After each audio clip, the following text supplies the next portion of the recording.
तो नमस्कार दोस्तों, कैसे आप सब। मैं हूं आपका फ्रेंड साथ मारवा। तो बहुत सारे बच्चों की मेरे को क्वेरीज आ रही हैं कि सर हमने सीयूईटी एग्जाम दे तो दिया, बट उसमें जो स्कोर आएगा किस तरह से स्कोर हमारा आने वाला है। एंड किसी ने पहले के स्लॉट में दिया है, किसी ने बाद के स्लॉट्स में दिया है, तो डिफिकल्टी लेवल सबका अलग रहा है।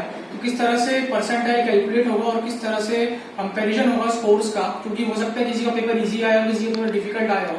तो मैंने ये वीडियो इन सब बच्चों के लिए बनाया है, तो मैं आपको ये चीज समझाने वाला हूँ।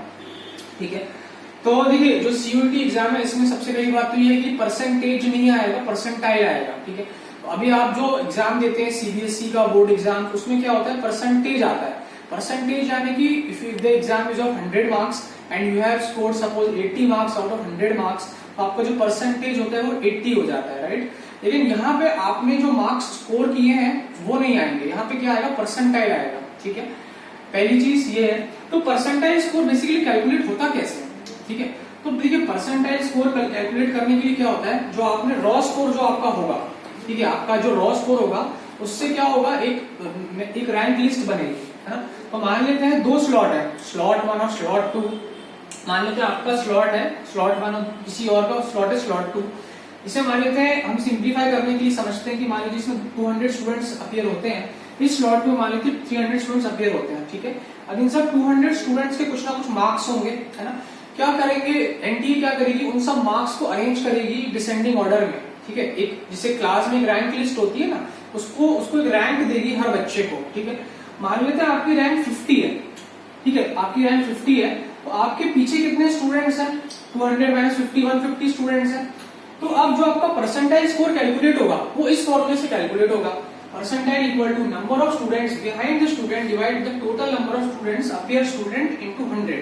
तो आपका जो बच्चों स्कोर होगा, परसेंटाइल स्कोर होगा, वो क्या हो जाएगा, 150 डिवाइड बाय 200 इनटू 100, यानी कि हो जाएगा 75 परसेंटाइल। ठीक है, यदि कोई मान लो आपको कोई फ्रेंड स्लॉट 2 में अपीयर होता है जिसमें 300 स्टूडेंट्स अपीयर होते हैं, उसकी रैंक यदि फिर उसमें अलग अलग स्कोर्स निकलेंगे, उस स्कोर्स जो रॉ स्कोर निकलेंगे उससे क्या निकलेगी, उसकी रैंक निकलेगी। रैंक किस में निकलेगी, उस पर्टिकुलर स्लॉट में उसकी रैंक निकलेगी।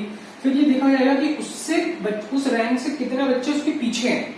ठीक है, इसके यदि रैंक 50 है तो उसके पीछे कितने बच्चे हैं, 250 स्टूडेंट्स हैं। तो उसकी जो परसेंटाइल निकलेगी वो कैसे निकलेगी, number of students behind that divide by the total appear student multiply by 100, यानी कि 250 by 300 into 100 equal to 83 percentile निकलेगी। ठीक है, तो यदि आपका पेपर इजी आया है तो इसका ये मतलब नहीं कि आपका बहुत अच्छा परसेंटाइल आएगा, क्योंकि उसमें यदि पेपर इजी आया तो सबका अच्छा गया है पेपर, राइट। तो उस हिसाब से रैंक भी क्या हो जाएगी, आपकी चेंज हो जाएगी। और यदि आपका स्लॉट डिफिकल्ट आया है तो ऐसा नहीं होगा कि आप जिनका स्लॉट इजी आया है उनसे आप पीछे हो जाओगे, क्योंकि जो कंपैरिजन हो रहा है वो स्लॉट दर स्लॉट हो रहा है। इस स्लॉट में एक अलग परसेंटाइल निकल रही है, इस स्लॉट की निकल रही है, तो स्लॉट बाय स्लॉट कंपैरिजन हो रहा है। ठीक है, तो उस कारण से ऐसा मत सोचिए कि आपका यदि पेपर डिफिकल्ट आया तो आपका परसेंटाइल खराब होगा, ऐसा नहीं होने वाला, क्योंकि ये जो परसेंटाइल सिस्टम है ये कंपेरेटिव सिस्टम है। ठीक है, तो ये है मेरा वीडियो एंड ये बेसिकली ये एक्सप्लेन करता है कि किस तरह से अपन स्कोर कंपेयर कर सकते हैं डिफरेंट स्लॉट्स में। ठीक है, तो मैं इसी तरह से मैं रोज वीडियोस डालूंगा सीयूईटी से रिगार्डिंग एंड सीयूईटी के काउंसलिंग प्रोसेस के रिगार्डिंग, दिल्ली यूनिवर्सिटी के काउंसलिंग प्रोसेस के रिगार्डिंग। तो प्लीज मेरा चैनल सब्सक्राइब करें। Thank you very much.